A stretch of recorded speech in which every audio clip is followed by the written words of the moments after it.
খোলাফায়ে রাশিদার সোনালী দিন কেন যে ফিরে আর আসে না, সকলে পেয়ে তার অধিকার, কেন যে প্রাণ খুলে হাসে না। ধনির আসনে বসে ওমরে রাজ্য শাসন করেছে, খলিফা ওমরের শাসনে কোন জীব না খেয়ে মরেছে। সেই ওমরের মতো কেউ ধরাতে কেন যে ফিরে আর আসে না। খোলাফায়ে রাশিদার সোনালী দিন কেন যে ফিরে আর আসে না, সকলেই পেয়ে তার অধিকার, কেন যে মন খুলে হাসে না। আলহামদুলিল্লাহ। দল মত নির্বিশেষে কোরআনের এই অনুষ্ঠানে এসেছি আমরা ইবাদত মনে করি, নাকি অন্য উদ্দেশ্য আছে? অন্য উদ্দেশ্য নেই, আমাদের ইবাদত এটা। এখানে শ্বাস প্রশ্বাসে নিঃশ্বাসে আসা বসা প্রত্যেকটা কদমে কদমে নেকি হচ্ছে। কিসের জন্য বলেন তো? কোরআনের জন্য। এটা যদি না থাকতো আপনারা আসতেন না।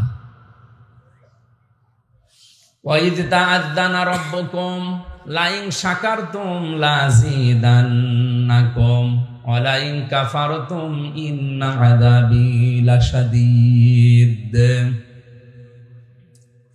এটা যেহেতু কোরআনের অনুষ্ঠান, এটা আমাদের জীবনে অন্তত নিয়ামত আমরা গ্রহণ করছি নাকি?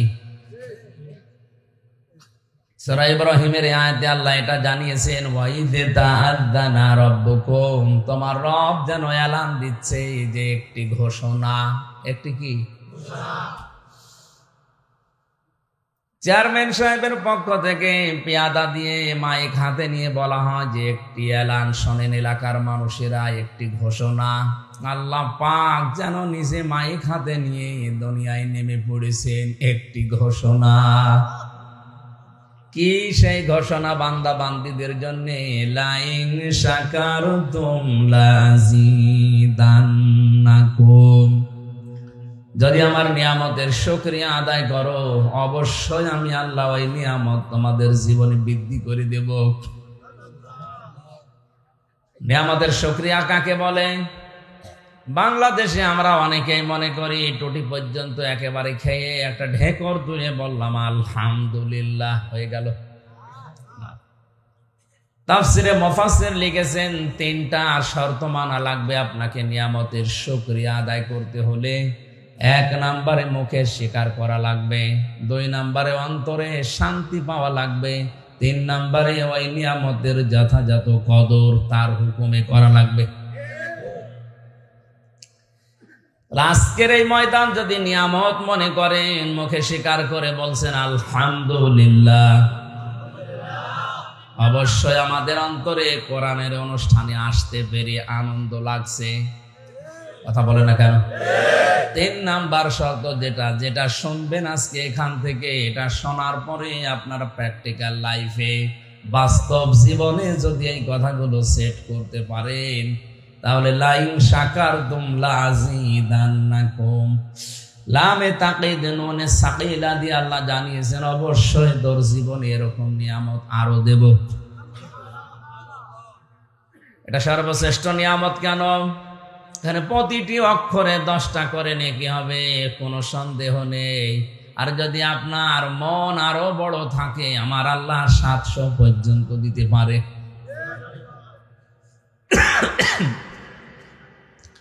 অলাইন কাফারতুম, যদি কেউ কুফরি করে, এটার দাম না দেয়, মর্যাদা দিতে না চায়, সম্মান না দেয়, ইন্না আযাবি লাশাদীদ, নিয়ামত আল্লাহ নিজে ছিনিয়ে তো নেবে, আর আযাবের ভেতরে আপনাকে ফেলে দেবে। এই আযাব বিভিন্ন ধরনের হতে পারে। আযাব যে দেবে এজন্য ইন্না দিয়েছেন, লাম দিয়েছেন, ইন্না আযাবি লাশাদীদ। আল্লাহ আমাদেরকে যেন আযাবের ভেতরে ফেলে না দেন। এই নিয়ামতের যথাযথ কদর সম্মান করার মাধ্যমে আমরা আগামী জীবনে গিয়ে যেতে চাই, বলেন আমিন। এ কোরআনে কারিম আমরা যারা শুনতে এসেছি, পৃথিবীতে আল্লাহ মানুষকে যত নিয়ামত দিয়েছেন, আল্লাহর নিজের ভাষায় শ্রেষ্ঠ নিয়ামত কোরআন শরীফ। আর রহমানু আল্লামাল কুরআনা খালাকাল ইনসানা আল্লামাহুল বায়ান।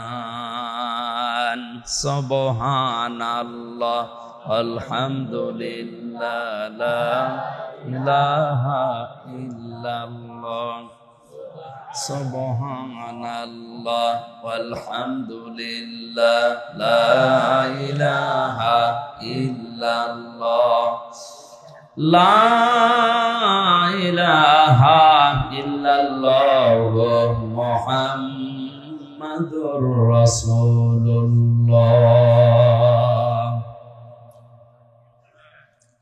আল্লাহ পাক বলেন, আমি রহমান, যত দয়া দুনিয়ার মানুষকে আমি করেছি সবচেয়ে বড় দয়ার প্রমাণ হচ্ছে আমার কোরআন। যে কোরআন শিখিয়েছি তোমাদেরকে, এটা এমন দয়া, এর চাইতে বড় দয়া দুনিয়ায় আর নেই। 700 কোটির উপরে এখন মানুষ দুনিয়ায়, মাত্র 175 কোটি আমরা মুসলিম, যারা ধর্মীয় গ্রন্থ কোরআন বলতে পারি, যদিও পড়ি না অনেকে।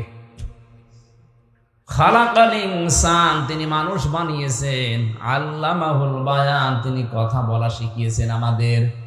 তাহলে নিয়ামত হিসাবে সর্বপ্রথম যার নাম, তার নাম কোরআন। তার নাম কি? আল্লাহ তাআলা বলেন, এই নিয়ামতের কাছে যারা আসবে, এই মানুষগুলোকে নিয়ামত ওপেন করে দেবে। আলহামদুলিল্লাহিল্লাযী আনজালা আলা আবদিহিল কিতাবা ওয়া লাম ইয়াজআল লাহু ইওয়াজা। সূরা কাহফের প্রথম নাম্বার আয়াতে আল্লাহ বলেন, আমার প্রশংসা আদায় করো। কেন করবা জানো?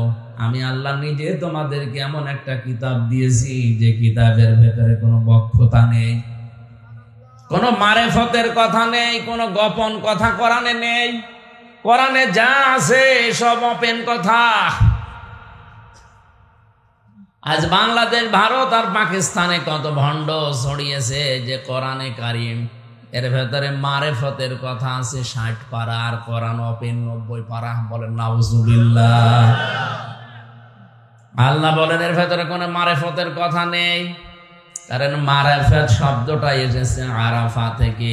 আরাফা ইয়ারিফু, উরফুন শব্দ থেকে এর মাজদার, এর বাংলা অর্থ হচ্ছে পরিচিত হওয়া।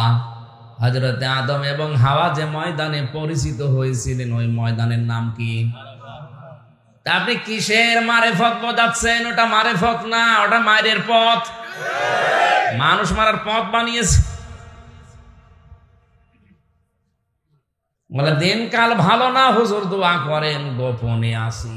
গোপনে আছে মানে দিনকালকে 1400 বছর আগে ভালো ছিল, কত কঠিন অবস্থা ছিল ওই সময়, এখনো তো কিছু আসে নাই। মানুষের মাথার উপরে করাত দিয়ে চিরে ফেলতো। হ্যাঁ, এসেছে যাদের জীবনে, তারা এই কথা বললে মানায়। আপনি তো শুধু খাচ্ছেন আর ভড়ি মোটা করছেন, আপনার সহবার ভড়ি বাদ দিলে কিছুই নেই। 48,000-এর উপরে পীর এই দেশে এখন সরকারি জরিপে। আমার দৃষ্টিতে, আমি যতটুকু জানি বুঝি কোরআন হাদিস দিয়ে, মাত্র কয়েকটা বাদ দিলে বাকিগুলো সব ব্যবসা করে খাচ্ছে। এদের পেট আর জহব্বা বাদ দেবেন, কিচ্ছু পাবেন না। আর এত বড় বড় ভুঁড়ি হয়, মহিলারা লজ্জা পায়। আল্লাহ, বাচ্চা হয় আমাদের আর পেট হয় এর। পেট গো, আগের ভুঁড়ি, কোলাকুলি করতে যাবেন, বুক পাবেন না।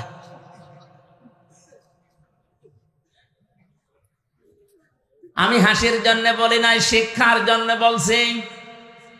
আল্লাহ বলেন, আমার কোরআনে কোনো গোপন কথা নেই। এই জন্য কোরআনের কাছে যারা এসেছে, নাজিল হওয়ার পর থেকে তারা আর গোপনে থাকে নাই। হযরত ওমর যেদিন কোরআনের কাছে এসেছেন, বলেছিলেন, হে নবী, এটা সত্য না মিথ্যা বলেন? নবীজি যাই বললেন সত্য জিনিস আমি আর গোপনে প্রচার করতে চাই না, আপনি আমার অনুমতি দেন আমি একটু কাবার চত্বরে কোরআনের পক্ষে একটা মিছিল দিয়ে আসি। তিনি তাকবীর দিলেন, লিল্লাহে তাকবীর। মক্কার কাফেরেরা বাড়ি ঘর থেকে বের হয়ে চিন্তা করছে, কে গো এত বড় তাকবীর দেয় আল্লাহর নামে, তার কাবার চত্বরে কার বাবার সন্তানের এত বড় বুকের পাঠা। জানালা দিয়ে দরজা দিয়ে মুখ বের করে দেখে মিছিলের আগে হযরত ওমর। তাড়াতাড়ি করে দরজা জানালা বন্ধ করে বলছে, ওর সামনে গেলে মাথা থাকবে না। আজ বাংলার 64 জেলা থেকে যদি এরকম ওমর তৈরি হয়, আল্লাহর কসম এদেশে ইসলাম বিরোধী কেউ কিছু করতে সাহস পাবে না। আমারে বাস্তব জীবনের কথা বলছি, আমি যাদেরকেই দেখেছি কোরআনের কাছে এসেছে, এই মানুষগুলো আর গোপনে থাকতে চায় না, অথচ তাদের জীবনে কত মামলা এই কোরআনের কারণে মাথার উপরে এখনো ঝুলে আছে। আমার এই 3 বছরের অভিজ্ঞতায় সিরাজগঞ্জের কৃতি সন্তান এক মাওলানা ছিল, মাওলানা রফিকুল ইসলাম খান। এ লোকটা মুরব্বী হয়ে গেছে, এতগুলো মামলা মাথার উপরে, প্রত্যেক সপ্তাহে 4 দিন 5 দিন করে সেই কাশিমপুর থেকে ঢাকা প্রতিদিন এই যাওয়া আসা, তাও সাধারণ ভাবে না। একজন আলেম, একজন মাজলুম মানুষ, এরপরে একজন পরিচিত মানুষ। দেশে এদেশে যদি 50 জন মানুষ পরিচিত থাকে ইসলামী লাইনে, সে একজন। তারা ডান্ডা বেড়ি দিয়ে মাজার ভেতরে দড়ি লাগিয়ে হাতায় হ্যান্ডকাপ দিয়ে টেনে নিয়ে যাচ্ছে। আমারে মাঝে মাঝে বলতো, হামজা আর পারা যায় না। কয়েকদিন আগে বের হয়েছে, তিনি কি গোপনে চলে গেছে?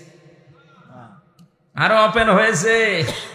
সত্যি যারা কোরআন বুঝেছে, কোরআনের কাছে এসেছে, এই মানুষগুলোকে আপনি গোপনে রাখতে পারবেন না। এরা জানে যে কোরআনের কাছে আসলে কোরআন তারে ওপেন করে দেয়। সমসাময়িক দিন বছরে অনেক মানুষকেই দেখলাম, কই তারা তো সব গোপনে চলে গেছে, কারণ তারা কোরআন পড়েছে, কোরআনের কাছে এসেছে, কিন্তু কোরআন থেকে মধু নিতে পারে না। কোরআনের মধু নিতে হলে এই দেশে আমার যতটুকু ধারণা, 2টা তাফসীর পড়লে আপনি বেশি পাবেন। তাফসীরে ফি জিলালিল কোরআন, তাফসীরে তাফহিমুল কোরআন। পড়ে শেষ করে দেখেন না কেন, খালি উপরে দূর থেকে আন্দাজে ফতোয়াবাজি করেন, এর কাছে এসে দেখেন। লোকটার জীবনে এতগুলো মামলা মাথার উপরে, এত বছর জেল খেটে বের হচ্ছে, আপনি ভাবতেও পারবেন না এই বুড়ো মানুষটা, মুরব্বী মানুষটা এখনো যে শক্ত, ও মরে কবরে যাবে তারপরও বাঁকা হবে না। কেন হয় না? কোরআনে কারীম জানিয়েছে, ইন্নাল্লাযীনা ক্বালু রাব্বুনাল্লাহু সুম্মাস্তাকামু। নিশ্চয় যারা এই কথা বলতে পারে আল্লাহ আমাদের রব এবং টিকে থাকে, শুধু রব বলে ছেড়ে দেয় না। ৯৮% মুসলমানের দেশে কত দাড়িওয়ালা, টুপিওয়ালা, জুব্বাওয়ালা আল্লাহকে রব বলেছে, কিন্তু টিকে থাকতে পারছে না। আমি নাম নাই নিলাম, কত বড় বড় এলেমের সাগর নামের আগে আল্লামা তো দাহার দেওয়া আছে, একটুখানি বাতাস পরিবর্তন হলে আর খুঁজে পাওয়া যায় না। ও কোরআন থেকে আল্লাহর কসম কিছু নিতে পারে নাই। আব্দুল্লাহ ইবনে মাসউদ রাদিয়াল্লাহু তাআলা আনহু যেদিন নবীজির মুখে আয়াতটা শুনলেন, আর রহমান আল্লামাল কোরআন, ডাক দিয়ে বলে, ইয়া রাসূলুল্লাহ, আপনি আমাকে একটু অনুমতি দেন আমার জাতিগোষ্ঠীর কাছে যে এটা তেলাওয়াত করে শোনাই। নবীজি বলেন, অবস্থায় এখন যা, তেলাওয়াত জোরে করার দরকার নেই। উনি বললেন, নবী আপনি আমাকে অনুমতি দেন না কেন? চলে গেলেন কাবার চত্বরে, মন খুলে পড়তে লাগলেন। তার যে মধুর কণ্ঠে কোরআনে কারীম তিনি পড়লেন কাবার চত্বরে দাঁড়িয়ে দাঁড়িয়ে, আর রহমান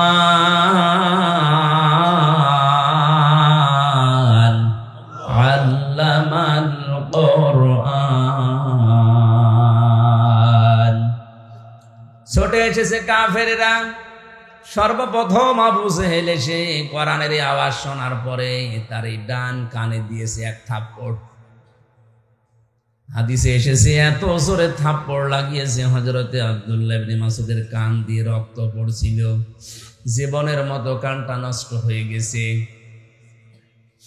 নবীদের কাছে গিয়ে বলে, ইয়া রাসূলুল্লাহ, আপনার মুখে কোরআনে কারীম শোনার পরে আমি একটু তেলাওয়াত করেছিলাম কাবার চত্বরে, এই দেখেন তার ফল, আমার কানটা নষ্ট হয়ে গেছে। নবীজি তার দৃশ্য দেখে কাঁদছিলেন। হঠাৎ করে ফেরেশতা জিবরাইল এসে তিনিও কান্না আরম্ভ করলেন। বদরের ময়দানের কথা আমরা জানি। এই শয়তানকে দুইটা বাচ্চা ছেলে পিটিয়ে ঠান্ডা বরফের মতো করে রেখেছিল। বুখারী শরীফে আছে হাত্তা বারিদা, একেবারে ঠান্ডা ফ্রিজ মার্কা হয়ে পড়েছিল। আব্দুল্লাহ ইবনে মাসউদ ময়দানে বদরে খোঁজ করছিলেন কারা কারা মারা গেছে দেখি। কাফেরদের লাইনে যে দেখে 14 জন কাফের মরে পড়ে আছে।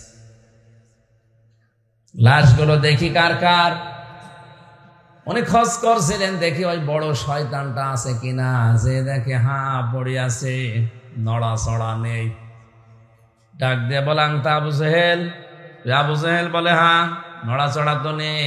বুকের উপরে চেপে বসলেন। ডাক দিয়ে বলে, সময় দিলাম, এখনো সময় আছে, জীবনের শেষ সময়টা কালেমা পড়, করে আমি ছেড়ে দেব। আবু জেহেল ওই সময় আব্দুল্লাহ ইবনে মাসউদকে ডাক দিয়ে বলেছে, মুহাম্মদের পুত্র আব্দুল্লাহর ছেলে মুহাম্মদ তোদেরকে জাদু করেছে, আমার এখনো করতে পারিনি। হযরত ইবনে মাসউদ দৌড় দিয়ে গেলেন, তুই একটু চিন্তা কর দেখি পারিস কিনা। ঘুরে ঘুরে দেখলেন আর কাউকে পাওয়া যায় কিনা। আসলেন ফিরে, আবার বুকের উপরে বসে বললেন, বল এবার সময় শেষ। বলে, না, আমি বলবো না, তোদেরকে জাদু করেছে, আমার এখনো করতে পারিনি। হযরত ইবনে মাসউদ বলেন, বিশ্ব নবীকে জাদুকর বললি, তোরে আমি আর ক্ষমা করলাম না। ছড়ি বের করে চালিয়ে দিলেন গলায়। আবু জেহেল বলে, মাসউদ, গলাটা একটু বড় করে কাট, মানুষ যেন দেখে বসেছে নেতার মাথা। মরে যাচ্ছে, তাও তেজ কমছে না। কপালে হেদায়েত ছিল না। খাতামাল্লাহু আলা কুলুবিহিম ওয়া আলা সামিইহিম ওয়া আলা আবসারিহিম গিশাওয়া ওয়া লাহুম আযাবুন আযীম। আল্লাহ নিজে তাদের উপরে মোহর লাগিয়ে দিয়েছে। এমনি কারো উপরে আল্লাহ মোহর লাগায় না। যে মানুষগুলো কোরআনের বিরুদ্ধে অবস্থান নেয়, আমার আল্লাহ তাদের অন্তরে মোহর লাগিয়ে দেয়। এটা সিস্টেম।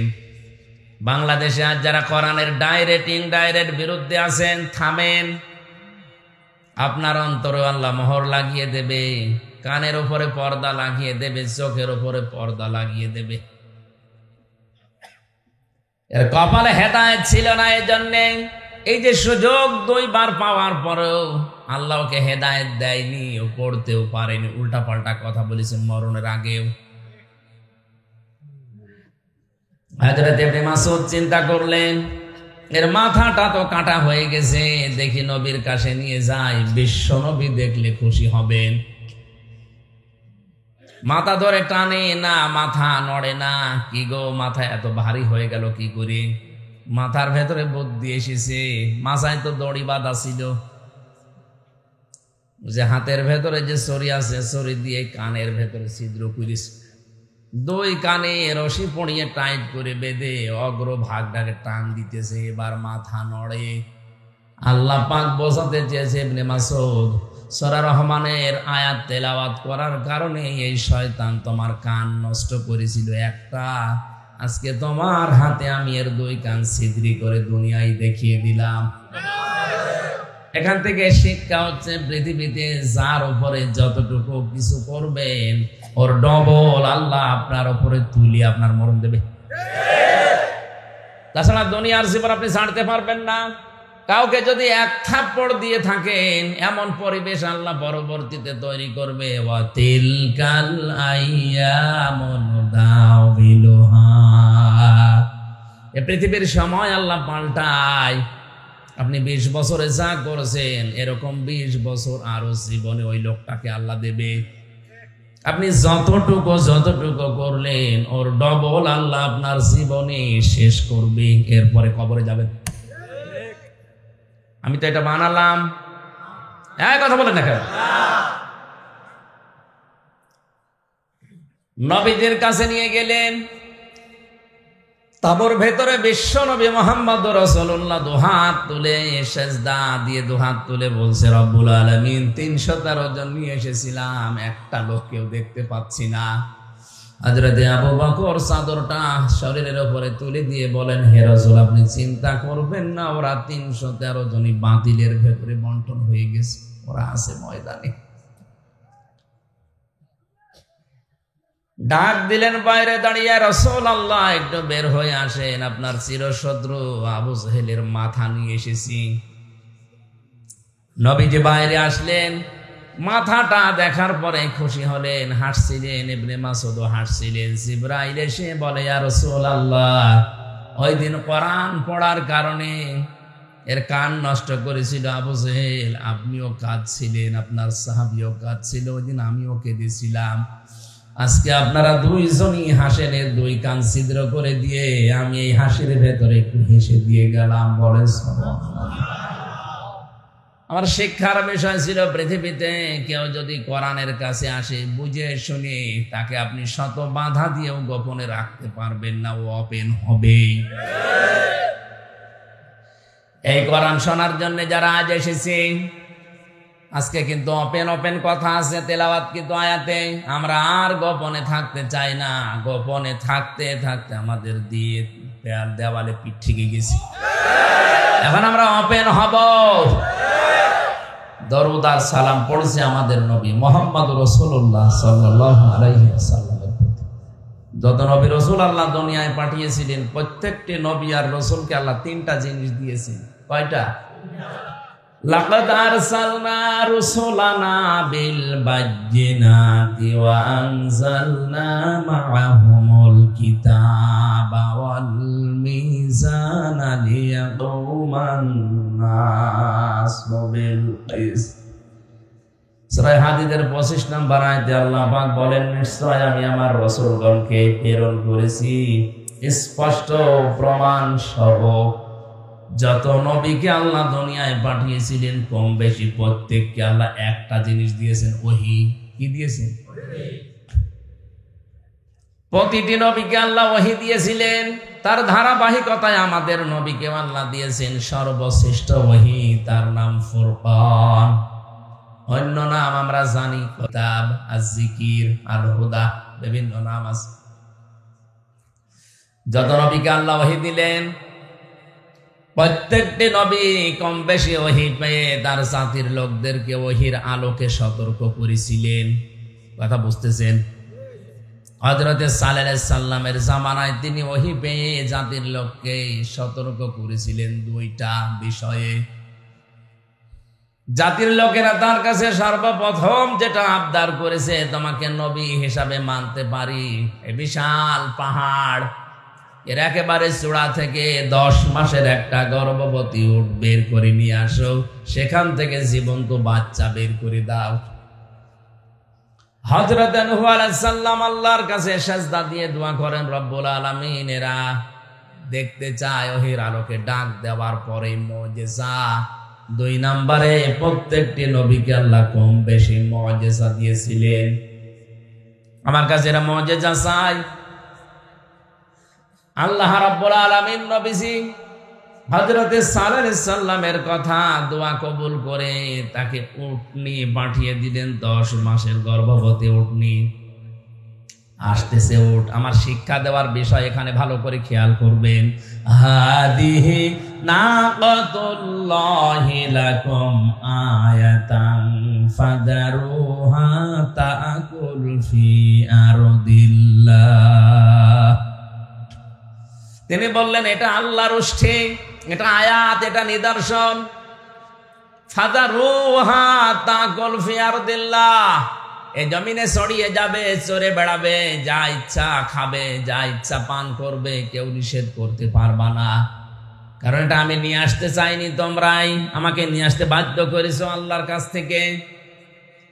ওয়ালা তামাসসুহা বিসুইন ফায়াখুযাকুম আযাবুন আলীম, কেউ খারাপ উদ্দেশ্য নিয়ে আল্লাহর এই নিদর্শনের কাছে আসবা না।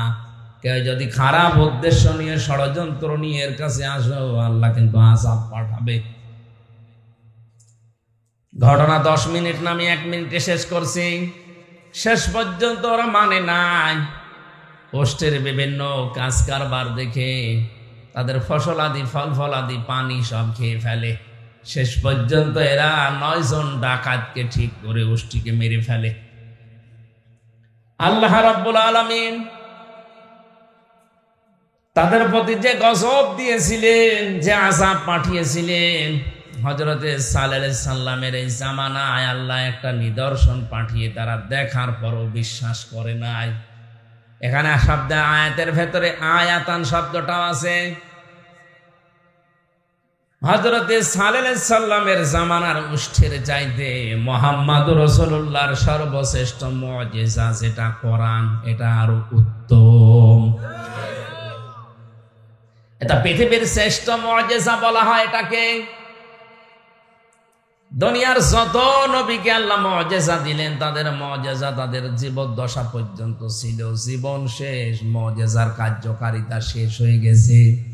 কিন্তু আমাদের নবী মুহাম্মদুর রাসূলুল্লাহর এই মুজিজা জীবন শেষ হওয়ার পরও এখনো শেষ হয়নি। যতদিন কিয়ামত না হবে এই মুজিজা থাকবে। কথা বলেন ঠিক কিনা? ওষ্ঠের বিষয়ে কথা বলছিলাম কেন? আল্লাহ পাক বলেন ফাজারুহা, তাকে ছেড়ে দাও, তাকুল ফি আরদিল্লাহ, সে জমিনে খেয়ে বেড়াবে, তাকে নিষেধ করতে পারবা না। ওটা তো 1500 না, হাজার হাজার বছর আগের কথা। বর্তমানে এখন আমাদের কাছে আল্লাহর যে আয়াত আছে তার নাম কোরআন। কোরআনে কার আয়াত? বলেন বলেন। এটা যদি মুজিজা মনে করেন, এ কোরআন আল্লাহর এই জমিনে যেখানে ইচ্ছা যাবে, যা ইচ্ছা বলবে। কথা বলেন। এটা যেখানে ইচ্ছা যাবে, যেখানে যা করা দরকার কোরআনের, সেখানেই কোরআন তাই করবে, কেউ বাধা দিতে পারবেন না। যদি খারাপ ইচ্ছা নিয়ে, উদ্দেশ্য নিয়ে এর কাছে কেউ আসেন, আল্লাহ কিন্তু ছাড়বে না। ফায়াখুযাকুম আযাবুন আলীম, ওদেরকে যেমন গ্রাস করেছিল আমাদেরকেও করবে। সুতরাং আল্লাহর এই মুজিজা নবীর মাধ্যমে আমরা যেটা পেয়েছি, আমাদের দায়িত্ব 96 ভাগে মুসলমানের দেশে এটা ওপেন করে দেওয়া। যেখানে ইচ্ছা যাবে, যা ইচ্ছা বলবে, যা ইচ্ছা করবে। কারণ পৃথিবী বানিয়েছেন আল্লাহ, লাহুল খালকু ওয়াল আমরু, বানিয়েছি আমি, এটাকে আইনও চলবে আমি আল্লাহ। যেন আল্লাহর নিদর্শন, নবীজির এই শ্রেষ্ঠ মুজিজা, একে যদি মর্যাদা মূল্য দিতে চায়, শুধু পড়ে সোমা খেয়ে মাথার উপরে রেখে দিলেই হবে না। এটা নিয়ে যাওয়া লাগবে, 500 আইন আছে, এর 500 আইন নিয়ে যাওয়া লাগবে আমাদের একেবারে উপরে। কথা বলে না কেন? আমি এখানে ছোট্ট কথা বলছি। দুনিয়ায় যত নবী এসেছিল, প্রতিটি নবীর ভেতরে হয়তো মাসলা মাসাইল কিছু শরীয়তে কম বেশি ছিল, কিন্তু আদম থেকে মুহাম্মদুর রাসূলুল্লাহ পর্যন্ত একটা বিষয়ে সবাই একমত ছিল, আন আকিমুদ্দিন, দিন কায়েম করা লাগবে। ওয়ালা তাতাফাররাকু ফি, এখানে কোনো মতপার্থক্য, দলাদলি, এখানে কোনো ফতোয়াবাজি চলবে না। সুতরাং এই দেশে যারা পীর সাহেব আছেন, আপনি করেন দরবার, হাজার হাজার মুরিদ তৈরি করেন, কোনো অসুবিধা নেই, কিন্তু আপনার জীবনের টার্গেট থাকা লাগবে কি করে ইসলাম এ দেশে কায়েম করা লাগে। যদি এই কর্মসূচি নিয়ে আপনি না তৈরি হন, না গিয়ে আসেন, বসতে হবে ও দরবার, ভণ্ডের দরবার। তাবলীগ যারা করছেন করেন, 1 চিল্লা 2 চিল্লা 3 চিল্লা না, জীবন চিল্লায় চলে যান, অসুবিধা নেই। কিন্তু আপনার জীবনের টার্গেট থাকা লাগবে, দেশের দিন কি করে কায়েম হয়। দিনের জন্যই সব নবীকে আল্লাহ পাঠিয়েছিলেন। জামাত ইসলাম যারা করছেন, আপনার জীবনের টার্গেট থাকা লাগবে কি করে এই দেশে আল্লাহর দিন কায়েম হয়। এটা যদি না করে কেউ অন্য লাইনে হাঁটে, বুঝতে হবে ওটা ভণ্ড। সূরা শূরার 13 নম্বর আয়াত তার দলিল, শারআ লাকুম মিনাদ-দীনি মা ওয়াসসা বিহি নূহা ওয়াল্লাযী আওহাইনা ইলাইকা ইলা আখিরি আয়াত। এখানে 4 জন বড় বড় নবীর নাম আছে। হযরত নূহ আলাইহিস সালাম, মুসা আলাইহিস সালাম, ইব্রাহিম আলাইহিস সালাম, ঈসা আলাইহিস সালাম। হে নবী, আপনাকেও আমি বললাম আনাকিমুদ্দিন, আপনি দিন কায়েম করেন। এ বিষয়ে কোনো মতপার্থক্য, কোনো ফতোয়াবাজি বলেন বলেন। নামাজ পড়া যেমন ফরজ মনে করেন, সামনে রোজা, রোজা রাখা যেমন ফরজ মনে করেন, দিন কায়েম করা আপনাকে ফরজ মনে করা লাগবে। কারো ভেতরে যদি আকাঙ্ক্ষা না থাকে যে দিন কায়েম হোক, নবীজি বলেন সে মরবে, কিন্তু মুনাফিক হয়ে মরবে। বাংলাদেশে এখন এই ধরনের লোক দিন দিন বেড়ে যাচ্ছে। আরে ভাই, আপনি তো মুনাফিক হয়ে মরছেন, আপনি নামাজ দিয়ে কি করবেন, রোজা দিয়ে কি করবেন? দিন কায়েম করার জন্য আমি শহীদ হতে হলেও হব, এরকম কামনা যদি কারো ভেতরে তৈরি না হয়, ও মারা যাওয়ার সময় ঈমান নিয়ে মরা কঠিন, ও মুনাফিক হয়ে মরবে। আল্লাহ আমাদেরকে সহজ কথাটা বোঝার তৌফিক দেন, বলেন আমিন। যত মুআজিজা নবীদেরকে দিয়েছেন, বললাম আমরা শ্রেষ্ঠ মুআজিজা পেয়েছি। উষ্টির সাথে খারাপ ব্যবহার করে যদি আল্লাহ শাস্তি পাঠাতে পারে, শ্রেষ্ঠ মুআজিজার সাথে আজ যারা খারাপ ব্যবহার করছেন, এটাকে যারা আইন হিসাবে না নিয়ে শুধু রেখে দিয়েছেন খানকায়, মাদ্রাসায়, মসজিদে, এর সাথে অপমান করছেন আপনি। কিয়ামতের দিন কিন্তু নবীজি এ কোরআন হাতে নিয়ে আপনার বিরুদ্ধে মামলা দায়ের করবে। وقال الرسول يا رب إن قومي اتخذوا هذا القرآن مهجورا। আল্লাহ পাক বলেন সূরা ফুরকানের ভেতরে আছে, কিয়ামতের দিন নবী নিজে মামলা দেবে তাদের বিরুদ্ধে যারা কোরআনকে পেছনে ফেলে রেখেছিল। আজ উপরে রাখার কথা ছিল কোরআন শরীফ। এ বাংলাদেশের সবচাইতে উপরের জায়গা যেখানে আইন তৈরি হয়, সংসদ, ওখানে আইনগুলো তৈরি করার দরকার ছিল কোরআন দিয়ে। কথা বলেন ঠিক কিনা? ওইটা বাদ দিয়া যারা মানুষ মন মতো আইন তৈরি করছেন, আপনি কিন্তু শয়তানের আরো বড় হয়ে গেছেন। এই কথাটা তো আমি বানালাম। শয়তান আল্লাহর হুকুম মানে নাই মাত্র একটা, কয়টা? কিন্তু আল্লাহর হুকুমের বিরুদ্ধে নতুন করে কোন বিধান, আইন ও তৈরি করেনি। কথা বলেন না কেন? শয়তান আল্লাহর আইন মানে নাই কয়টা? কিন্তু আল্লাহর আইনের বিরুদ্ধে নতুন করে কোন আইনও বানায়। কিন্তু যে মানুষ আল্লাহর সৃষ্টি হয়ে নিজে আল্লাহর বিধান মানে না, এবার আল্লাহর বিধানের বাইরে এগেনস্টে আর একটা বিধান তৈরি করে তার বান্দাদের উপরে চাপিয়ে দেয়, এটা শয়তানের আরো বড় দাদা। জিন শয়তান আমরা জানি, সূরা নাস, ফালাক, ইখলাস, আয়াতুল কুরসি, সূরা ফাতিহা পড়ে ফু দিলে চলে যায়। আর এই যে শয়তান, এ পুরা কোরআন পড়ে ফু দিলেও যায় না। এ কথার ওজন কত আপনি হয়তো টের পাননি, এরা টের পেয়েছে।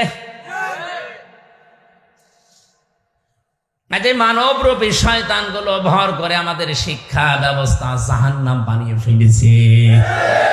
কথা বললেই শুধু ওদিকে যায়, বলো হুজুর এদিকে বলবেন না, এদিকে বলবেন, যাবো কোন দিকে? সব দিকেই তো খোড়া হয়ে বসে আছে। অর্থনীতির দিকে যাবেন, অর্থনীতি আর সুদ ভিত্তিক অর্থনীতি বাংলাদেশকে ঝরঝরে করে ফেলেছে। আল্লাহর কসমে কোরআন হাতে নিয়ে বলছি, যতদিনে দেশে যাকাত ভিত্তিক অর্থনীতি কায়েম না হবে, ততদিন পর্যন্ত এই দেশে আপনি সুদ থেকে বাঁচতে পারবেন না। ইসলামী ব্যাংক যেটা আছে চেষ্টা চালিয়ে যাচ্ছে যে 100% সুদমুক্ত হতে হলে এই দেশের রাষ্ট্রীয় ব্যবস্থায় ইসলাম কায়েম করা লাগবে। জাকাত ভিত্তিক অর্থনীতি যতদিন কায়েম না হবে ততদিন যদি এদেশে ফেরেশতাও এসে বাস করে তারেও ডাইরেক্ট ইনডাইরেক্ট সুদ খাওয়া লাগবে।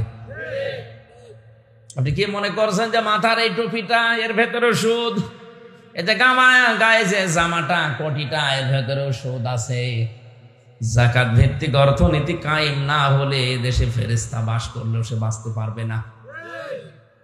ইসলামী ব্যাংকিং ব্যবস্থায় চেষ্টা করে যাচ্ছে। হ্যাঁ, কারা কারা মনে করছেন যে রূপালী, সোনালী, চৈতালি এগুলোর মতো ইসলামী না? আরে ভাই, এদেশে ব্যাংকিং ব্যবস্থা চালু করতে হলে বাংলাদেশ ব্যাংকের সাথে কত টাকা পয়সা দিয়ে ম্যানেজ করা লাগে। বাংলাদেশ ব্যাংক আবার বিশ্ব ব্যাংকের সাথে লাইন আছে, যে একটার সাথে আর একটা রিলেটেড। আপনি কিভাবে চালাবেন যদি রাষ্ট্রে ইসলাম কায়েম না হয়?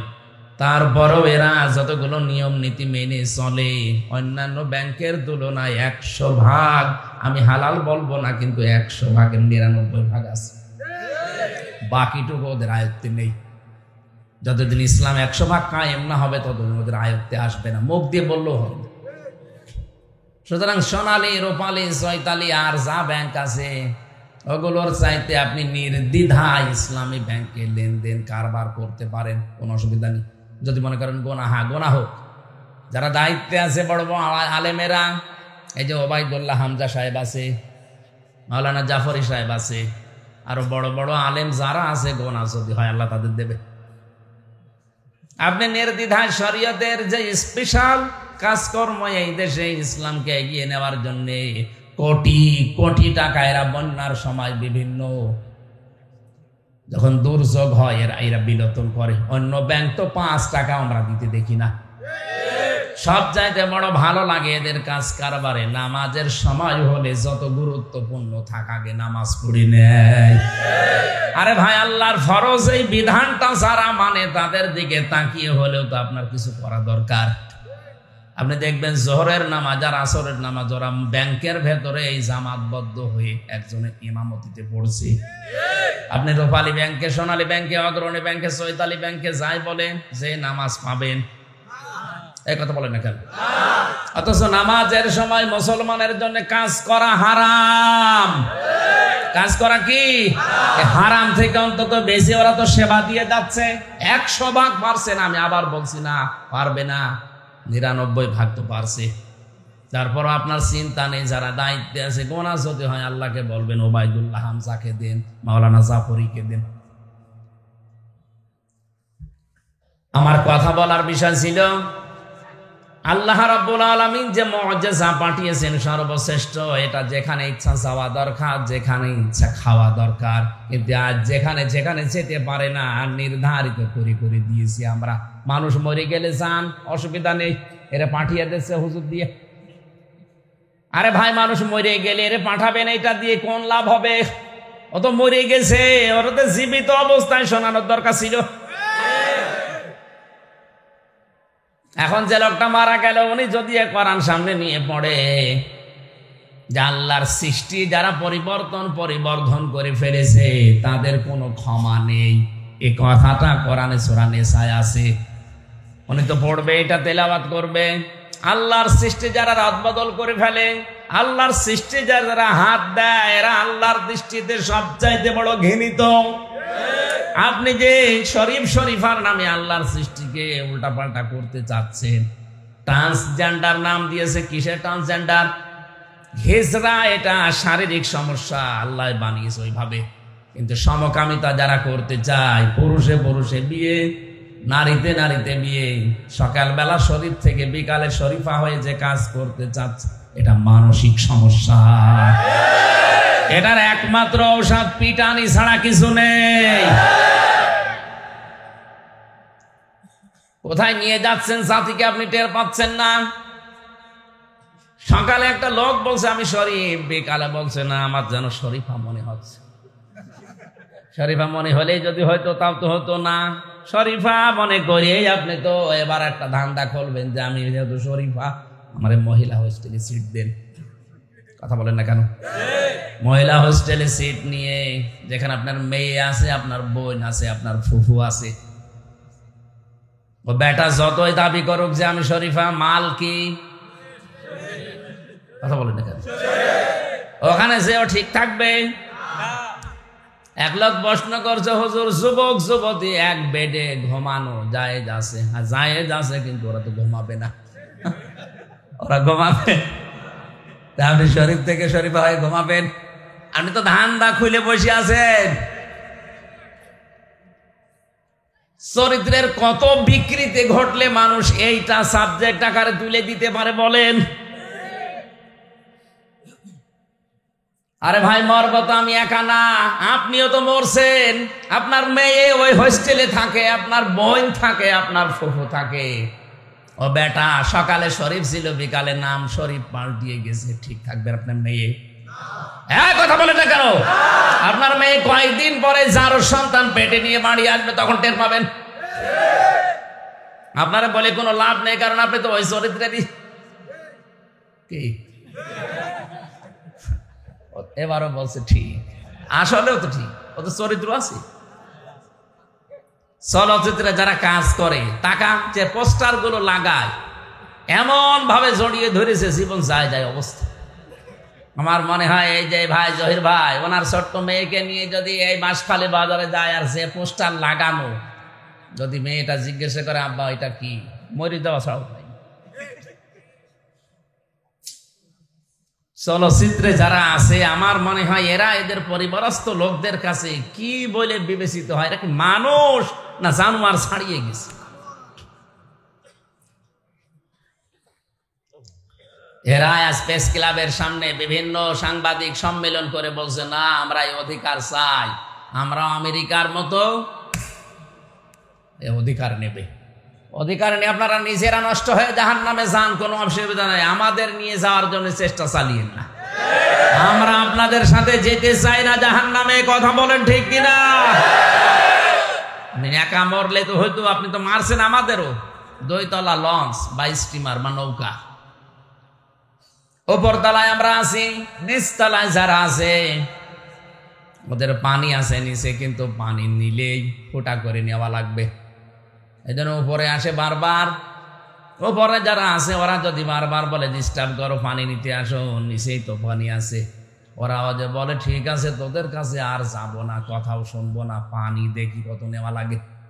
ফুটো করে এবার পানি তুলতেছে। ওপরে যারা আছে ওরা যদি বলে ঠিক আছে তুই তোল, তুই মরবি মর, অসুবিধা নেই, ওপরের লোক বাঁচবে। আরো জোরে বলেন। আরে ভাই, আপনি যা করছেন কোরআনের চোখ দিয়ে, হাদিসের চোখ দিয়ে দেখতে পাচ্ছি, আপনি আল্লাহর সৃষ্টি পাল্টিয়ে ফেলছেন। লোত নবীর বংশধরকে আল্লাহ ধ্বংস করেছিল এই কারণে। এই কথা বলে না কেন? এইটা আপনি কোন কায়দায় বিভিন্ন চক্রান্তের মাধ্যমে ঢুকিয়ে আমাদেরকেও ধ্বংস করতে চাচ্ছেন? ওদেরকে আল্লাহ ডেড সি বানিয়ে মৃত সাগরে পরিণত করে দিয়েছে। বাংলাদেশকে আল্লাহ মৃত সাগর বানাতে সময় নেবে না, যদি এই গুনাহ চালু হয়। আল্লাহর কাছে ঘৃণিত কার সব চাইতে? কারণ আল্লাহ নারীদের প্রতি পুরুষদের, পুরুষদের প্রতি নারীদের আকর্ষণ বানিয়েছে, আর আপনি শুরু করেছেন নারীতে নারীতে, পুরুষে পুরুষে বিয়ে।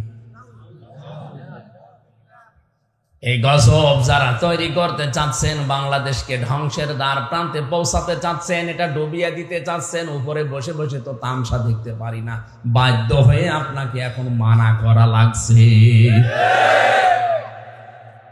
সালে নবীর উটকে যদি খারাপ উদ্দেশ্যে স্পর্শ করার কারণে, হত্যা করার কারণে শাস্তি আসতে পারে, আল্লাহর এই শ্রেষ্ঠ নিদর্শন, এই মুআজিজার সাথে আজ যারা খারাপ ধারণায় আছেন, উল্টাপাল্টা কাজ করছেন, থামেন। আল্লাহর শাস্তি আসলে আপনি শুধু না আমারেও মারবেন। এই জন্য বাধ্য হয়ে বাঁচার জন্য হলেও নিজেরে বলা লাগছে, কথা বলেন ঠিক কিনা? এটা আপনার মতো চরিত্রহীন, আপনার মতো জানোয়ারের নাম মুখে আনাও তো আমার ঘৃণা লাগে। আপনি তো মানুষের ভেতরেই নেই। আল্লাহর সৃষ্টি যারা পাল্টাতে চায়, নবীকে পর্যন্ত গালি দিয়েছে, ভূতের বাচ্চা সোলাইমান বলে বই লিখেছে। কত বড় স্পর্ধা এই লোকের! ও একা লিখতে পারে না, ওর পেছনে রাঘব বয়েল আছে, আমরা জানি। পেছনে কলকাঠি নাড়াচ্ছে অনেকে। এদেশের মুসলমানেরা এখনো শান্ত আছে। অশান্ত করবেন না। এরা এমনিতেই ফতোয়াবাজি করতে পারে, কিন্তু আল্লাহ আর রাসূল কিছু হলে এক হয়ে যেতে দেরি হবে না।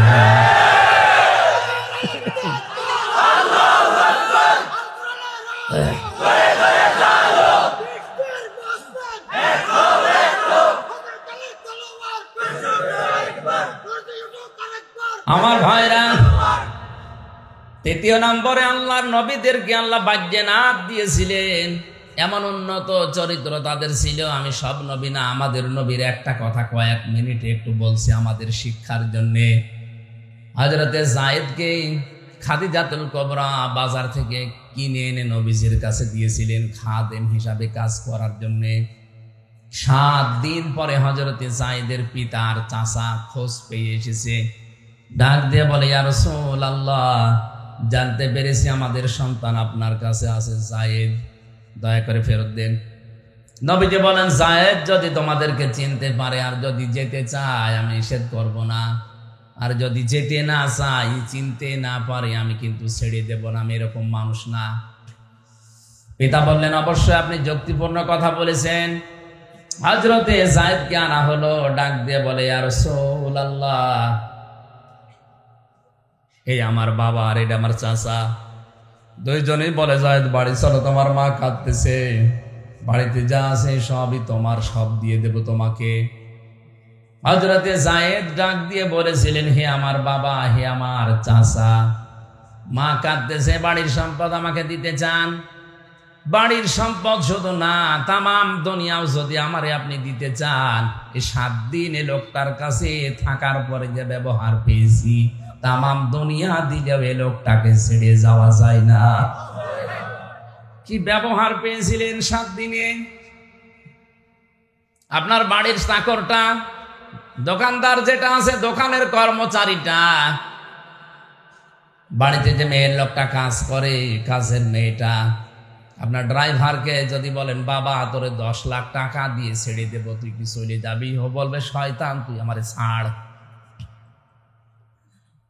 নবীদেরকে আল্লাহ যে 3টা জিনিস দিয়েছেন, ওহী, মুআজিজা আর উন্নত চরিত্র, আল্লাহ আমাদেরকে উন্নত চরিত্র মুহাম্মদুর রাসূলুল্লাহ থেকে নেওয়ার তৌফিক দিন, বলেন আমিন। এই কয়েকদিন ধরে একটা মাসলা ঘুরপাক খাচ্ছে, আমি নিরসন করার জন্য বলছি, এদিকে তাকা। মিয়ারে হক বলে দাবি করছে অনেকে সাহাবায়ে কেরাম। না, কোরআন এবং হাদিস আমি যতটুকু বুঝেছি, পড়েছি, আমার দৃষ্টিতে কোরআনে কারীম বলছে সূরা নিসার 59 নম্বর আয়াত, ইয়া আইয়ুহাল্লাযীনা আমানু আতিউল্লাহা ওয়া আতিউর রাসূলা ওয়া উলিল আমরি মিনকুম। যারা মুফাসসির এখানে তাফসীর পড়েছেন, যারা খেয়াল করেন তো, এই যে আতিউ, এই শব্দটা, এটা ফেল, এটা ভার্ব, এটা ক্রিয়া। আল্লাহ পাক এটা নিজের নামের আগে রাখলেন, রাসূলের নামের আগে দিলেন, কিন্তু দুনিয়ায় নবী রাসূল, শুধু রাসূল আর আল্লাহ বাদে দুনিয়ায় আর যত মানুষ পৃথিবীতে আছে তাদের নামের আগে কিন্তু নেই। একটা বারের জন্যও আপনার মনে আসে না আতিউ শব্দটা আল্লাহ নিজের নামে, রাসূলের নামে দিলেন, উলিল আমরের আগে দিলেন না কেন? তাফসীরের ভেতরে আছে, তোমরা আল্লাহকে মানো, বিনা শর্তে কোনো প্রশ্ন করা যাবে না। রাসূলুল্লাহকে মানো, কোনো প্রশ্ন করা যাবে না, বিনা স্বার্থে, চোখ কান বুঝে। কিন্তু উলিল আমরি মিনকুম, তোমাদের ভেতরে যারা নেতৃত্ব দেবে, উলিল আমর যারা, এদেরকে যদি কেউ মানতে চাও, আগে দেখবা এ লোকটা আল্লাহ রাসূলকে মেনে চলে কিনা। এতটুকু আল্লাহ শেষ করেননি, ফাইন তানাযাআতুম ফি শাইইন ফারুদ্দুহু ইলাল্লাহি ওয়ার রাসূলি ইন কুনতুম তুমিনুনা বিল্লাহি ওয়াল ইয়াউমিল আখির যালিকা খায়রু ওয়া আহসানু তা'ওয়িলা। আল্লাহ পাক বলেন, এরপরেও যদি তোমাদের ভেতরে কোনো ঝগড়া হয়, কোন গন্ডগোল, কোন সমস্যা দেখা দেয়, তোমরা সাহাবীদের দিকে দৌড়াও, এ কথা এখানে নেই। তোমরা আল্লাহ এবং রাসূলের দিকে ফিরে যাও। কার দিকে? যদি তোমরা আল্লাহ এবং রাসূলের দিকে ফিরে যাও, আল্লাহ পাক এখানে ইন দিয়েছেন, কিয়ামতে যদি বিশ্বাস করে থাকো, আল্লাহকে যদি বিশ্বাস করে থাকো, তাহলে আল্লাহ এবং রাসূলের বিধানের দিকে ফিরে যাও। এই আয়াত দিয়ে যত মুফাসসির আছে সবাই দলিল দিয়েছে উসওয়াতুন হাসানা, সত্যের মাপকাঠি একমাত্র মুহাম্মদুর রাসূলুল্লাহ। তাকে নির্দ্বিধায় বিনা দ্বিধায় চোখ কান বুঝে অন্ধভাবে মানা যায়, তাছাড়া পৃথিবীর আর কাউকে অন্ধভাবে আপনি মানতে পারবেন না।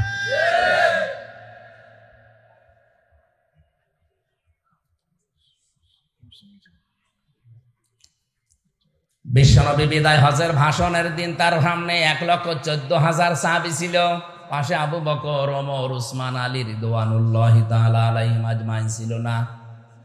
কথা বলেন না কেন? তিনি কি বলতে পারতেন না যে আবু বকরকে রেখে গেলাম, এই যে ওমরকে রেখে গেলাম, আমার বিদায়ের পরে এদেরকে মেনে নিলে তোমরা জান্নাত পেয়ে যাবা? কই, তা তো বলেননি।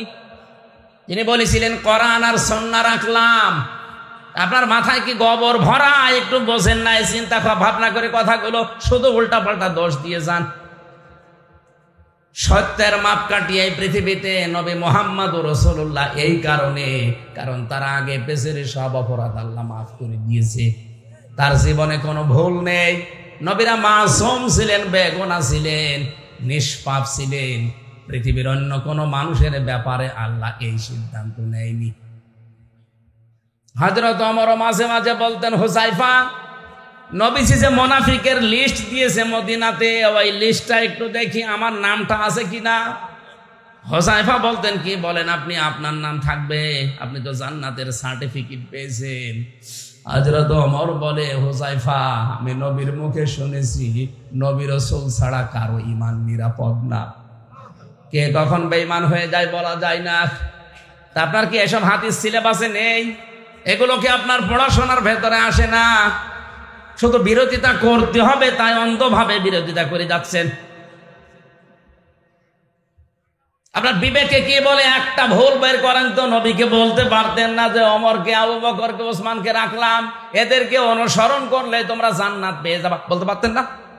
তিনি কি বলেছিলেন? আমি কোরআন রাখলাম আর সুন্নাহ রাখলাম, এইটা যদি আঁকড়িয়ে ধরো, অনুসরণ করো, তাহলে জান্নাত পাবা।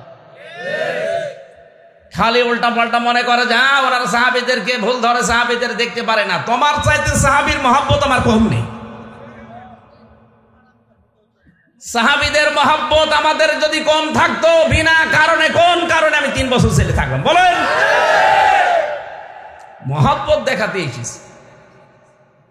এগুলো ইহুদি খ্রিস্টানরা পেছনের দরজা দিয়ে ওদেরকে কাজে লাগিয়ে উম্মতের ভেতরে ফাটল ধরাতে চেষ্টা চালাচ্ছে। আমি সব শুনেছি, সব জানি। এগুলো মুখ খুলতে চাচ্ছি না আপনাদের কারণে। মুখ খোলাবেন না, এখন থেমে যান। মওদুদি 100 বছর আগে ওটা শেষ হয়ে গেছে। এ নাম নিয়ে এখন যদি এই উম্মতের ভেতরে, আলেমদের ভেতরে ফাটল ঐক্যের দিকে না এসে আরো উল্টা পাল্টা জিনিস নিয়ে আপনি ফাটল তৈরি, কোন কারণে আপনি এগুলো করছেন বলেন তো? কে টাকা দিয়েছে আমরা জানি না? আপনাকে আমি থামার জন্য বলছি, আপনি থামেন। কত ফরজ গড়াগড়ি চলে যাচ্ছে। যেখানে সুদ খেলে মায়ের সাথে জেনা করার গুনাহ হয়, ওপেন চলছে এটা। এটা কি করে বন্ধ করা লাগবে? যাকাত ভিত্তিক অর্থনীতি কায়েম করা লাগবে। এর পক্ষে তোমার কোনো কিছুই নেই। ফতোয়াবাজি আরম্ভ করেছে।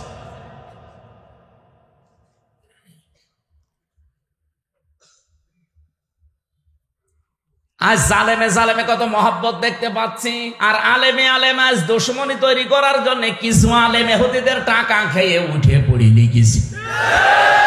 আমি এগুলো ওদের সাথেই থেকেছি, 3 বছর ওদের সাথে থেকে শুনেছি যে ভেতরে কি।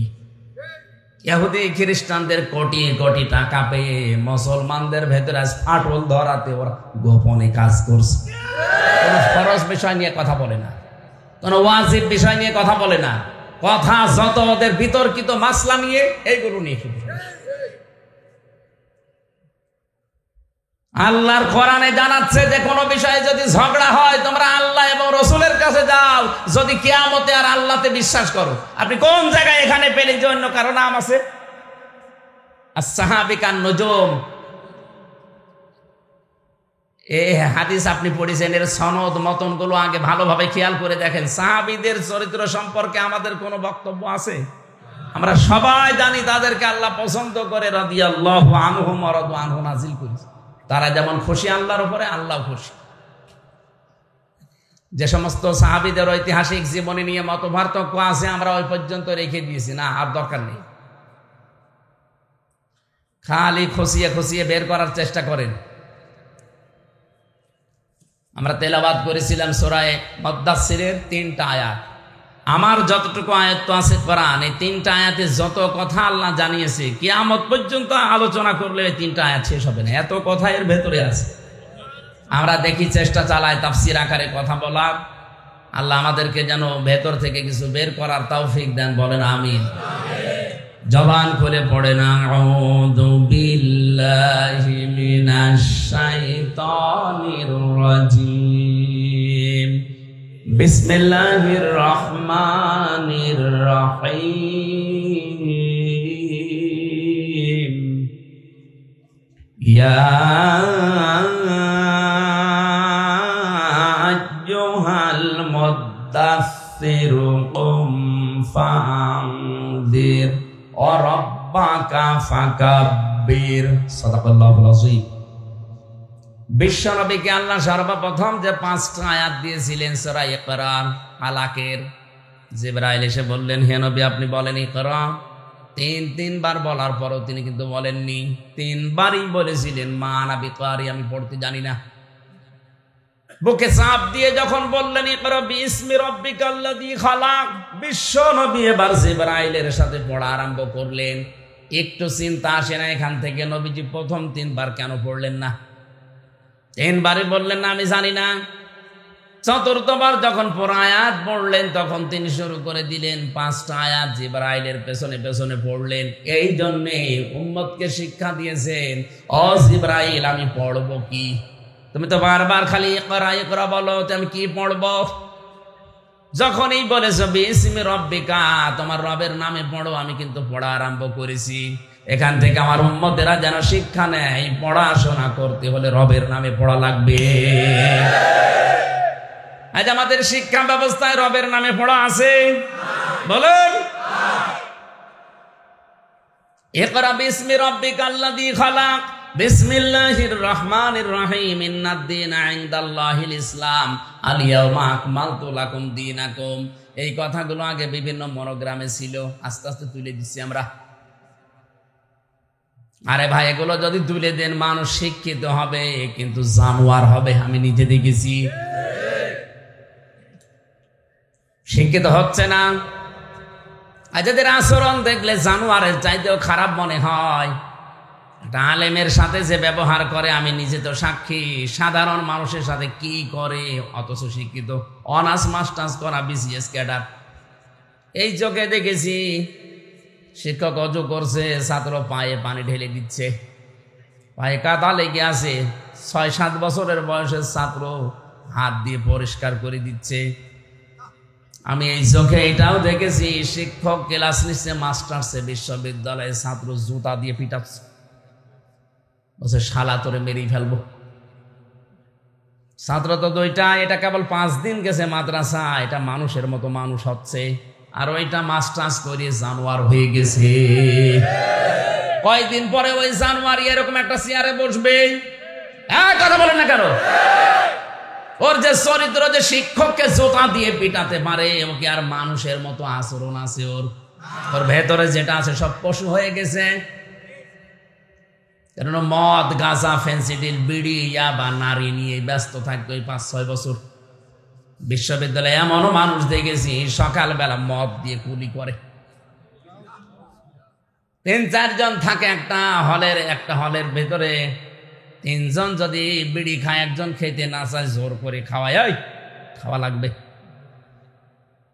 এজন্য কুষ্টিয়ার ভার্সিটিতে লালন শাহ হলে কিছুদিন ছিলাম, দেখলাম না থাকার মতো পরিবেশ নেই। 4 জন যদি এক রুমে থাকি, 3 জন যদি উল্টাপাল্টা জিনিস খায়, আমি কতক্ষণ ঠিক থাকবো? এই জন্য বাবা আমারে কুষ্টিয়ায় ম্যাচে রেখে কষ্ট করে হলেও পড়িয়েছিল। বাস্তবতা কিন্তু এইটাই চলছে। শিক্ষা ব্যবস্থায় আজ কোরআন নেই, আল্লাহর নাম নেই, এই জন্য মানুষ হওয়ার পরিবর্তে অধিকাংশ গুলো জানোয়ার হয়ে যাচ্ছে।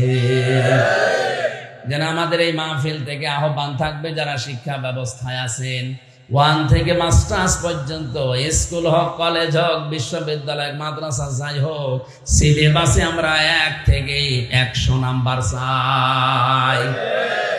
এই কথা বলেন, দাবির পক্ষে নেই। এটা পর্যন্ত মনে হয় প্রধানমন্ত্রী পর্যন্ত নাও যেতে পারে, কিন্তু এটা আরশ পর্যন্ত চলে গেছে। কথা বলেন না কেন?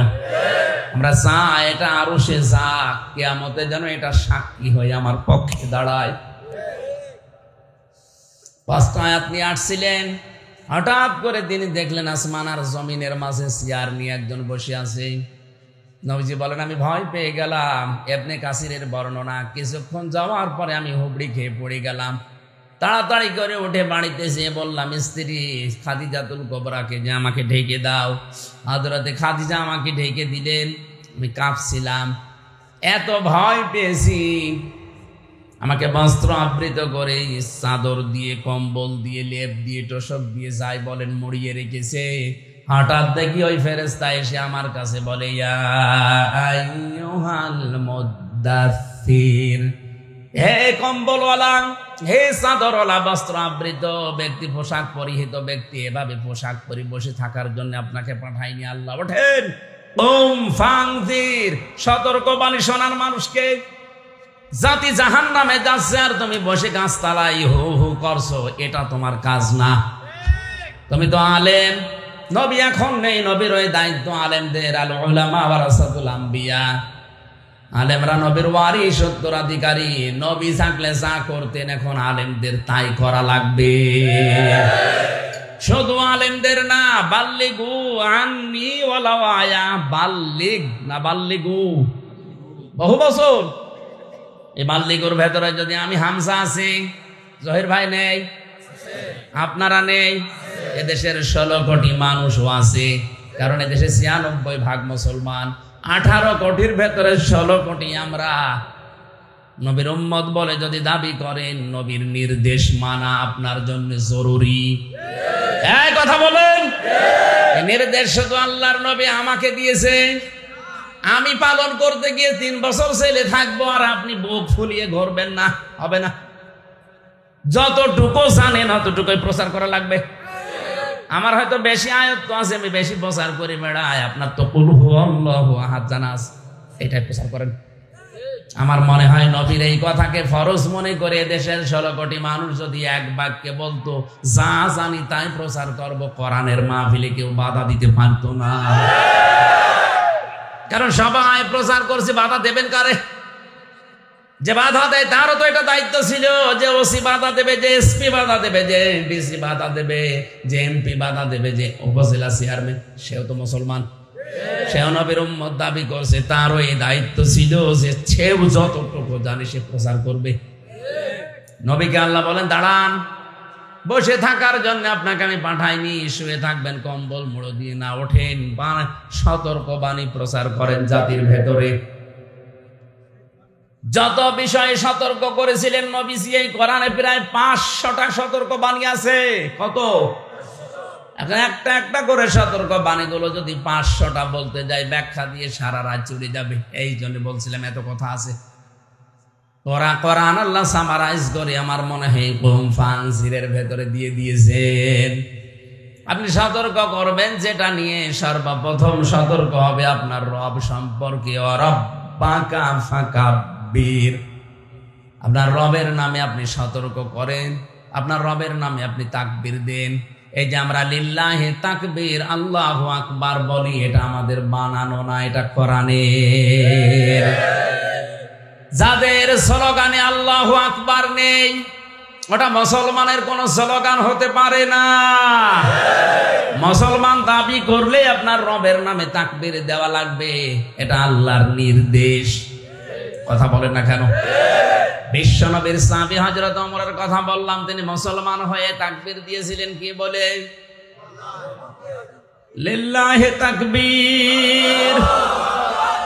ওনার জীবনের শ্রেষ্ঠ স্লোগান ছিল, আমার জেলখানায় 3টা বছরে আমার প্রতিদিন এইটাই মনে হয়েছে, আল্লাহ, পৃথিবীতে যত শব্দ আছে আমার কাছে মন থেকে পছন্দ হয়, ভালো লাগে, আল্লাহু আকবার।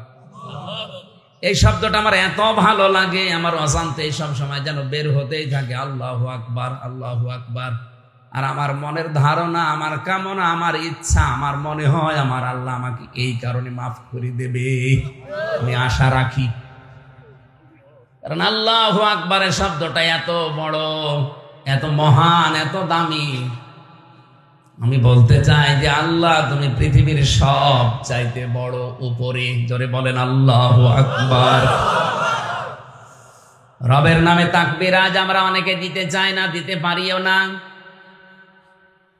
এই শব্দটা যদি কেউ মন থেকে উচ্চারণ করে, তার হার্টের যে রোগ আছে, তাফসিরে পড়েছি হার্টের রোগ আল্লাহ ভালো করে দেবে। জীবনে যদি জিকির করতে চান, আল্লাহু আকবারের জিকির, এই শব্দটা বেশি করবেন। মনের অজান্তে যেন আপনার সবসময় বের হতে থাকে আল্লাহু আকবার। বলেন আল্লাহু আকবার, আল্লাহু আকবার। যত বিষয়ে সতর্ক করার কথা আমি কোরআনে পেয়েছি, আমাদের পরিবার থেকে সতর্ক করার নিয়ম এসেছে। বিশ্ব নবীকে আল্লাহ বললেন ওয়াংদিরা আশিরাতাকাল আকরাবিন, আপনার নিকট যারা আছে তাদেরকে দিয়ে আপনি সতর্ক করেন। নবীজি আরম্ভ করলেন তার স্ত্রী হযরতে খাদিজাকে দিয়ে, তার নিজের আপন চাচাতো ভাই হযরতে আলীকে দিয়ে, তার নিজের 20 বছরের পুরাতন বন্ধু আবু বকরকে দিয়ে, নিজের বাড়ির কাছের লোক হযরতে যায়েদকে দিয়ে, এই যে শুরু করলেন পরিচিত লোকদেরকে দিয়ে। তাবলীগ করার নিয়মই এইটা, আপনি শুরু করবেন আগে নিজের ঘর দিয়ে। আর আমরা তাবলীগ করছি আগে আমেরিকায়। যে কে বলেছে আপনারে? আপনি নিজে ঠিক হবেন। ও আনফুসাকুম ওয়া আহলিকুম নার, নিজে আগে বাঁচেন, আহাল পরিবারকে বাঁচান, এরপরে আস্তে আস্তে দূরে যাবেন। আপনি একবারে যদি এই কুষ্টিয়া বাদ দিয়ে চলে যান সে বরিশালে, আমি আপনাকে ছোট করার জন্য বলছি না, এটা নিয়ম, তাবলীগ করার নিয়ম নবীকে আল্লাহ শিখিয়েছেন। সূরা শুআরার ভেতরে আছে 122 নম্বর আয়াত, ওয়ানদির আশিরাতাকাল আকরাবিন। আজ আপনার ছেলে জাহান্নামে যাচ্ছে, আপনার মেয়ে জাহান্নামে যাচ্ছে, আপনার বউ জাহান্নামে যাচ্ছে, এমন এমন পোশাক আশাক কিনে দিয়েছেন যেটা শয়তান দেখলেও লজ্জা পায়। কথা বলেন না কেন? অনেকে আবার নিজের স্ত্রী একটু সুন্দর দিশায় পায় না, করবে কি আরো সুন্দর করে সাজিয়ে মানুষকে দেখায় যে জিনিস আমার আছে। তোর জিনিস আছে আমি করবো কি?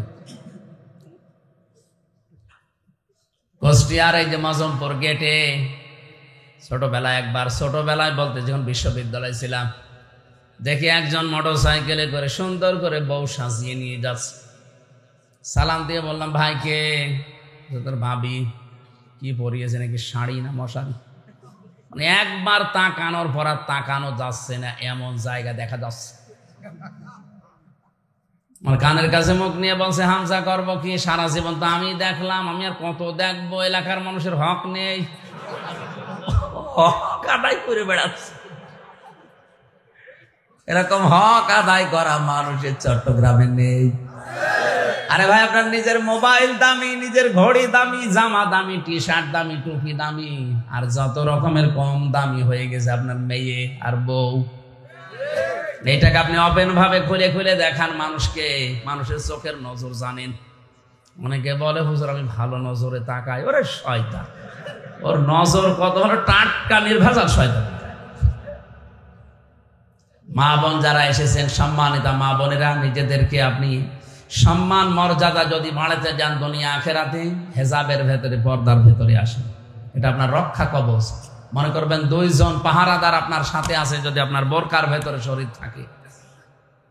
রুখসত একটা, আজিমাত একটা। রুখসত এটা মুখমণ্ডল, হাতের কবজি আর পায়ের পাতা খোলা রাখা জায়েজ আছে, কিন্তু এখন যে বর্তমান যুগ চলছে এই জামানায় এখন আর খুলে রাখাও সম্ভব না। আপনি আজিমাত যে পর্দা, একেবারে শুধু চোখ 2টা বাদ দিয়ে পুরা শরীর ঢেকে রাখবেন। আল্লাহ আমাদেরকে বাস্তবে কোরআনের আয়াতগুলো আমল করার তৌফিক দিন। 12টা বাজে, আর কথা বলা ঠিক হবে না, আমারও শরীর এবং কণ্ঠ। আর কালকে 3টা অনুষ্ঠান আছে, এই জন্য আমি শেষ করে দিচ্ছি। আল্লাহুম্মা আমিন। রব্বানা যালামনা আনফুসানা ওয়া ইল্লাম তাগফির লানা وترحمنا لنكونن من الخاسرين রব্বুল আলামিন চট্টগ্রাম জেলার বাঁশখালী থানার পূর্ব পৈছড়ি কাছারি পাহাড় ময়দানে রহমতের মাঠের দিকে তাকাও। হাজার হাজার বান্দা বান্দি আমরা কোরআনে কারীম সামনে নিয়ে তাহাজ্জুদের এই সময়ে হাত তুলেছি। জীবনে কিছু যদি তোমার ভালো না লাগে আল্লাহ, এই দৃশ্য দেখে জীবনের মতো মাফ করে দাও। রাত 12টা পার হয়ে গেল, তাম দুনিয়ার দিকে তাকাও। রাত যত গভীর হয় দুনিয়ার মানুষের দরজাগুলো তত বন্ধ হয়ে যায়। তোমার হাবিব জানিয়েছে রাত যত গভীর হয় তোমার রহমতের দরজা নাকি খুলতে থাকে। গনার দিকে তাকালে হয়তো তোমার ইচ্ছে করবে না ক্ষমা করতে। জেনে না জেনে, বুঝে না বুঝে যত অপরাধ করেছি সব এখন আমরা স্মরণ করছি।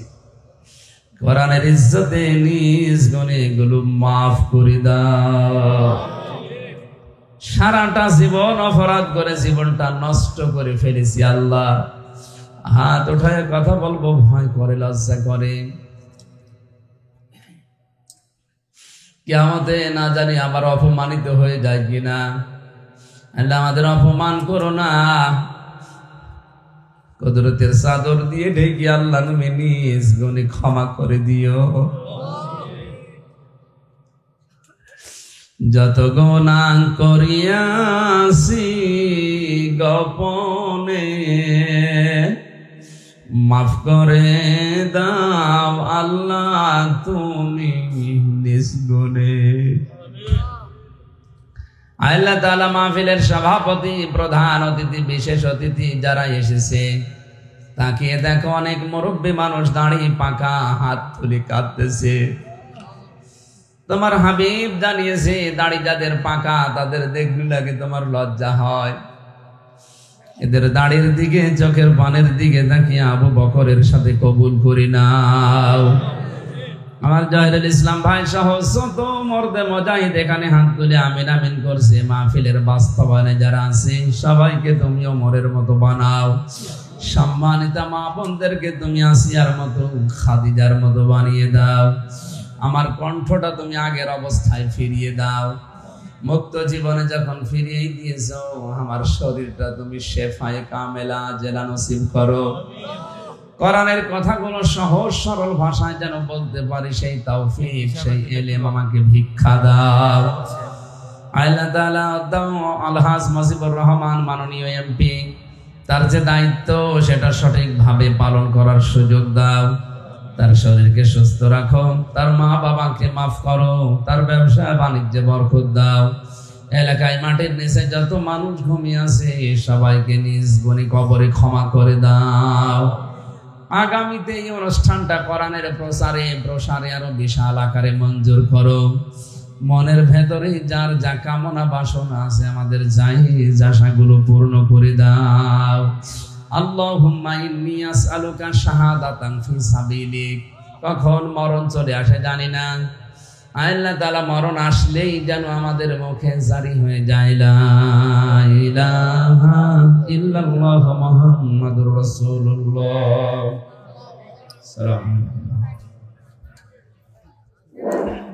সম্মানিত উপস্থিতি, আপনারা